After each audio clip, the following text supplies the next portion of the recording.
The Baloneys by W. M. Cuppernell, Barking Dog Safari Books. Tommy Baloney walked home. He was so happy. School was out, and he planned for a long, hot summer of swimming pools and parties with friends. He had no problems that he could think of, save for an unleashed dog having him for a snack, because Tommy's name wasn't just a family name. It was a reality. He was a real Baloney. His family traced their history back to Italy when they were known by the last name Bologna.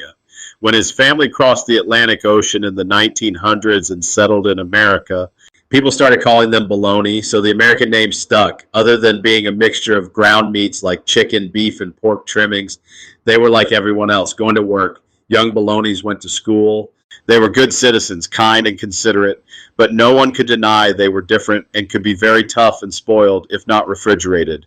Papa Baloney had a lot of issues growing up, but by working hard and getting a good education, he got a great job at a meat packing plant, though sometimes he felt troubled, feeling like he was packing one of his own kind. As Tommy got home, he saw the garage door open and his dad's round, baloney-shaped head checking the car's oil. He went right to the garage and said, "Hey, Dad, what are you doing? Anything wrong with the Baloney car?" Papa Baloney just gave him a meaty smile. His meaty forehead began to sweat, and he needed to be refrigerated soon. "No, son," he said as he closed the trunk of the Baloney mobile. He walked up to his son.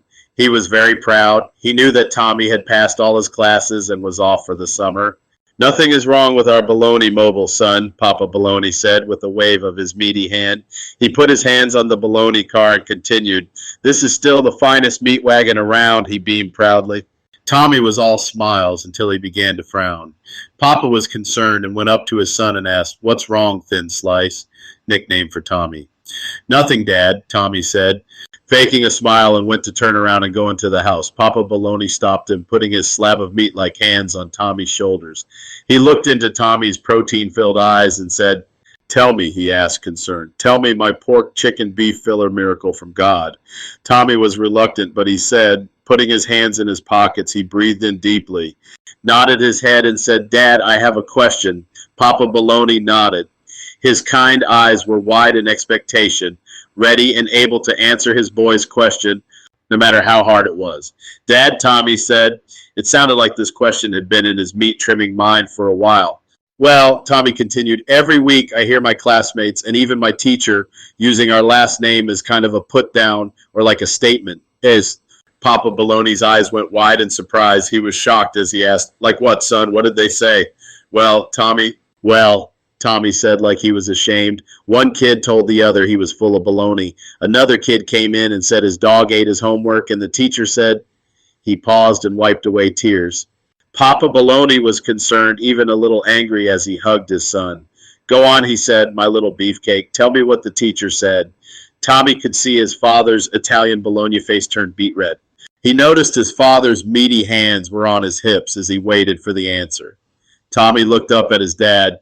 "The teacher said, wiping his tears, to the kid not bringing his homework, that it was baloney, and I didn't have anything to do with it. I was just sitting at my desk."